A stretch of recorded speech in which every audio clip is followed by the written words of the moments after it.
And welcome back. I didn't do my speed run yesterday, so you'll get it today.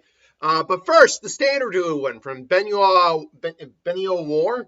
I always butcher that name. I apologize. That's the question: who wins between Hannibal Lecter or Johan Lieberman? Or Liebert? Not Lieberman. Liebert from Monster.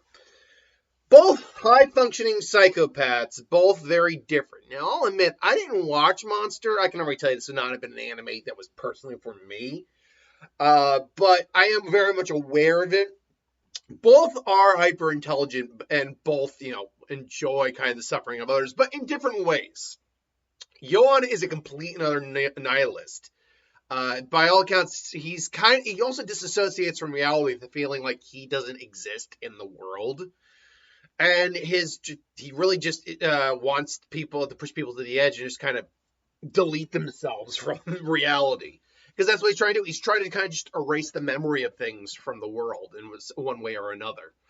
He is skilled, though, at manipulating individuals, using them for his own ends. I did see like a Reddit post about who would win in an actual confrontation, and some people say that Johan would be the bigger winner, the more easy winner, because he has henchmen and stuff like that. No, I don't. That doesn't matter. I think in this is not what that type of fight is. This is if they met individually. It's one thing to say if they had like armies or henchmen or whatever, but no. So Johan also carries a gun, so that helps too. But Hannibal is a different type of psychopath. Even though he is certainly a psychopath, he is a cannibal, a killer. He is also a sophisticate. He's a Renaissance kind of individual. He enjoys the finer things. He enjoys fine music, fine dining that isn't cannibalism. Fine drink. He enjoys pleasant conversation with people. Honestly, as Clary said in Hannibal, she asked Barney. It was Barney, right?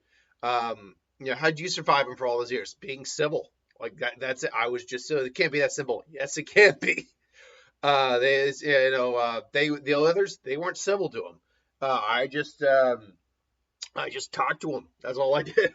So, and that's really it. If you can, as long as you're not something he deems ugly on society, you can probably survive Hannibal Lecter in a one-on-one confrontation, assuming that you're not trying to bring him in or whatever. Because really, one of the reasons he does what he does isn't just his cannibalism and psychopathy. He's trying to actually clean up the world, not in the same way as just deleting memories, but in a different way as Johan. He's trying to basically, I think it was in Hannibal, he said he ate what was it? I can't remember which instrument. Was it the oboist, the flutist, or something like that? Or the violin? It was one of the wind instruments users. And he basically said he did it to improve the sound of the choir because he was off note. He's in his own mind, and they're both their own minds, they're actually doing something right. Most serial killers think they're doing something right. And yeah, because of that, he is very dangerous. And they're both hyper intelligent, but in different ways. One is more a medical doctor, and the other is just kind of like a general mastermind in some ways. The other difference here, though, is that Hannibal doesn't usually carry a gun, whereas Johan does usually carry a gun. So that does mean Johan's armed more often than not in this scenario. And that, unfortunately, does give him a very strong edge. Now, Hannibal usually does have something on him, like a knife, a scalpel, something to drug someone with. But, sorry, it's still early. But I don't. Yeah, if you were to ask me, who do I think wins? The initial confrontation would just be ideal. So I honestly think Johan would already have the gun on Hannibal. He'd already have the gun on Hannibal. But he wouldn't be pulling it, because this would be a battle of ideas.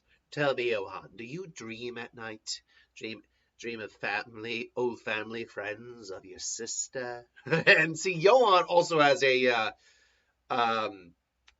a very relation with his sister that who he wasn't able to save, which is one of the reasons he also probably does what we know he does what he does.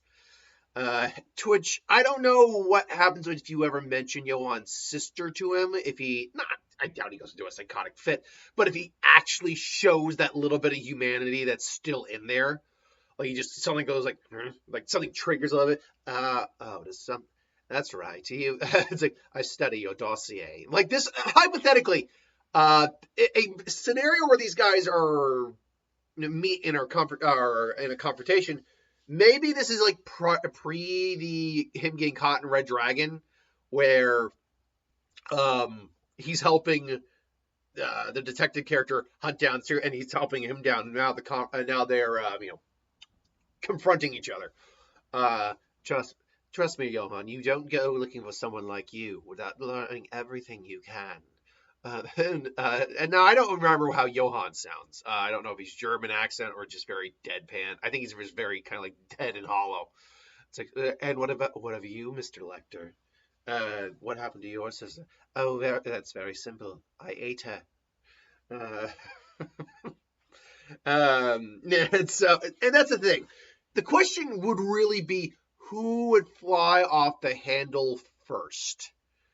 Hannibal certainly is more emotional than Johan, so it's easier for him to get angry. But the difference really just comes down to he is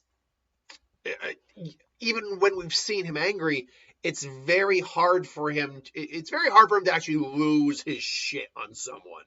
The closest I think we ever saw it was in the original Silence of the Lamb, where that guy did that in Jodie Foster's face, and he got very upset about it. And then when he was caught by Edward Norton in Red Dragon, where he was about to kill us, like, I think I'll eat your heart, and then just boom, he gets shot. But that was the closest we saw him to ever flying off the handle, right? So, because of the gun, the problem is that gun does just change things up.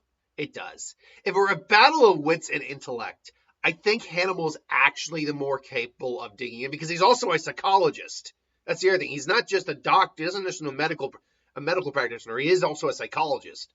So I think it would be easier actually for him to get in Johan's head than Johan to get in his head. Unfortunately, you're getting in the head of a guy with a gun. So if Johan feels like his worldview is actually being challenged in a way that he does not have a direct answer for, he is going to finally just shoot him in the end. So unfortunately, while I love Hannibal Lecter, I do, and I'd rather him win, I'm going to have to say Johan takes the victory here. Simply on the fact that he's generally armed. If he wasn't generally armed, I'd actually go Hannibal Lecter in this fight.